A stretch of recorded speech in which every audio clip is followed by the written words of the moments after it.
अनन्या एक गरीब लड़की थी। उसके पिता एक कपड़े की दुकान पर काम करते थे और माँ दूसरों के घर में चौका बर्तन किया करती थी।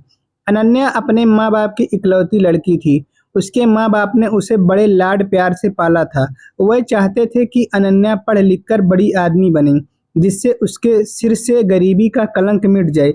अनन्या ने जब 10वीं का इम्तिहान पास किया तो उसके माँ बाप बहुत खुश हुए। उन्होंने कस्बे के एक इंटर कॉलेज में उसका नाम लिखवा दिया। इंटर कॉलेज उसके घर से थोड़ी दूर पर था, इसलिए उसके माँ बाप ने किसी तरीके पैसे का जुगाड़ करके उसे एक पुरानी साइकिल भी दिलवा दी, जिससे अनन्या को स्कूल जाने में परेशानी ना हो। अनन्या जब साइकिल पर बैठकर स्कूल जाती तो उसे लगता जैसे वह आसमान में उड़ रही हो।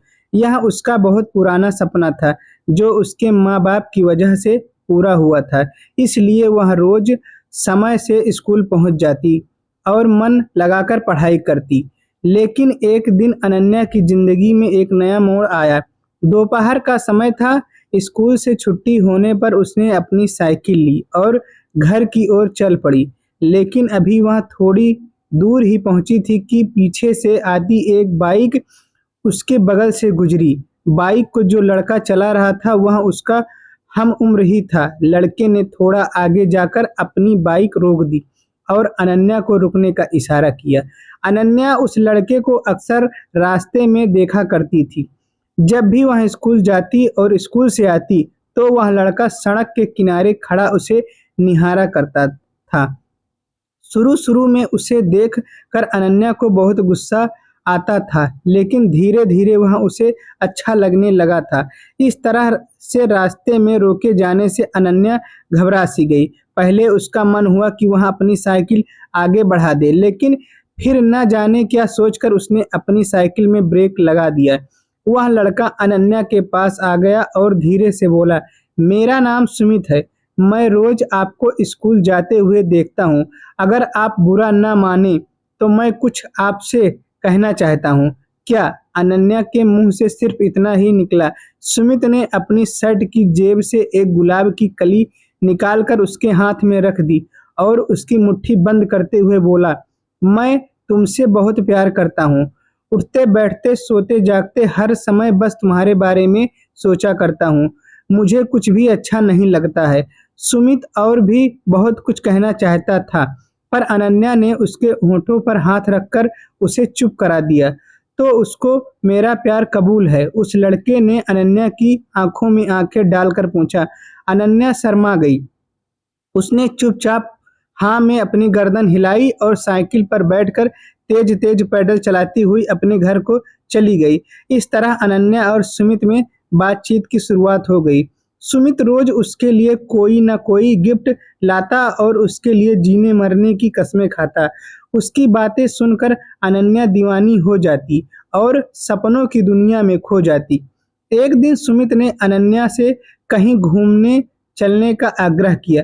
पहले तो अनन्या ने हल्का-सा नानुकुर किया, लेकिन फिर वह तैयार हो गई। उस दिन अनन्या बहुत खुश थी। वह तय समय पर उस जगह पहुंच गई, जहां पर सुमित ने उसे मिलने के लिए कहा था। सुमित ने अनन्या की साइकिल को एक दोस्त की दुकान पर खड़ी कर दी और अनन्या को बाइक पर बैठाकर चल पड़ा। सुमित अनन्या को लेकर नदी के पास पहुंचा। वहां पर उसने अपनी बाइक खड़ी कर दी और दोनों लोग घास पर बैठकर बातें करने लगे। सुमित ने अनन्या से एक दो बात की, फिर वह उसके करीब आ गया और उसके चेहरे से खेलने लगा। धीरे-धीरे अनन्या पर एक नशा सा छाता चला गया। शायद वह सुमित के मन की बात समझ नहीं पाई, इसलिए उसने अपने आप को सुमित के हवाले कर दिया। दोनों लोग एक दूसरे के प्यार में खो गए और दो जिस्म एक जान हो गए। अभी वो दोनों लोग ठीक से नॉर्मल भी नहीं हो पाए थे कि तभी ना जाने कहां से वहां पर 3 लड़के आ गए। उन्हें देखकर अनन्या हक्का-बक्का रह गई और जल्दी-जल्दी अपने कपड़े सही करने लगी। यह देखकर एक लड़के ने उसका हाथ पकड़ लिया और अपने पास घसीटता हुआ बोला, "इतनी भी क्या जल्दी है रानी? हम भी तो तुम्हारे दीवाने हैं। थोड़ा हमारा भी तो मनोरंजन कर दो।" अनन्या ने कतराते दृष्टि से सुमित की ओर देखा, पर वह अनन्या की मदद करने के बजाय हंस रहा था। यह सब देखकर अनन्या का हृदय चीत्कार कर उठा। यानी कि यह सब सुमित की एक सोची समझी चाल थी।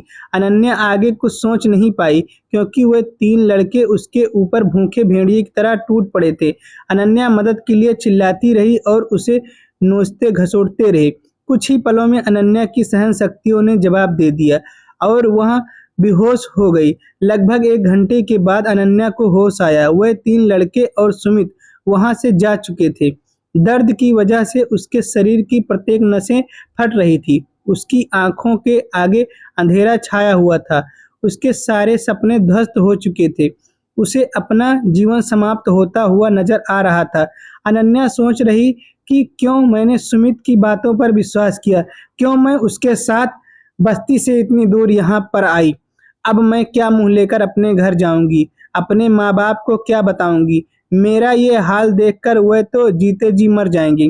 अनन्या के शरीर में बिल्कुल भी शक्ति नहीं बची थी। वह किसी तरह घिसती हुई नदी के किनारे पहुंची। नदी का पानी कलकल करता हुआ तेजी से बह रहा था। अनन्या ने एक बार फिर अपने गरीब माँ बाप के बारे में सोचा, लेकिन साथ ही सुमित का चेहरा भी उसकी आंखों के आगे तैरता गया और इसके साथ ही क्रोध, छींक और घिन के मिले-जुले भाव से उसका शरीर कांपने लगा। अनन्या ने अपने दांतों को किटकिटाया, अपने शरीर की बची खुशी ताकत इकट्ठा किया और धीरे से खड़ी की। उसने अपनी आंखें बंद कर ली, हाथ को जोड़कर मन ही मन अपने माता-पिता से माफी मांगने लगी और फिर नदी में छलांग लगा दी। अगले ही पल अनन्या नदी में डूबने उतराने लगी, लेकिन अब ना तो वह किसी को अपनी जान बचाने के लिए पुकार रही थी और ना ही बचने के लिए संघर्ष कर रही थी। उसका मन अब भी अपनी बेवफा प्रेमी के बारे में सोच रहा था। वह सोच रही थी कि क्यों मैंने उसकी बातों पर इतना एतबार कर लिया, क्योंकि मैंने उससे अंधा प्यार किया, क्योंकि मैं उसकी नीयत को समझ नहीं पाई। अगर मैं ऐसा कर पाती तो शायद वह फिर नदी की गहराई में डूबती चली गई। दोस्तों, किसी से प्यार करना, किसी पर एतबार करना बुरा नहीं है, लेकिन अपने भीतर जज्बातों को पहचानने की क्षमता भी रखिए। किसी की बातों पर एतबार करने से पहले उसे एक बार जरूर परखिए। किसी को अपना तन मन सौंपने से पहले उसके परिणामों के बारे में भी जरूर सोचिए, नहीं तो आप भी अनन्या की तरह धोखा खा सकते हैं। आप उसकी तरह ठगे जा सकते हैं। आपको यह कहानी कैसी लगी हमें ज़रूर बताएं और शेयर करके अपने दोस्तों को भी पहुंचाएं। आपके प्रयास से किसी की भी ज़िंदगी बचाई जा सकती है। धन्यवाद।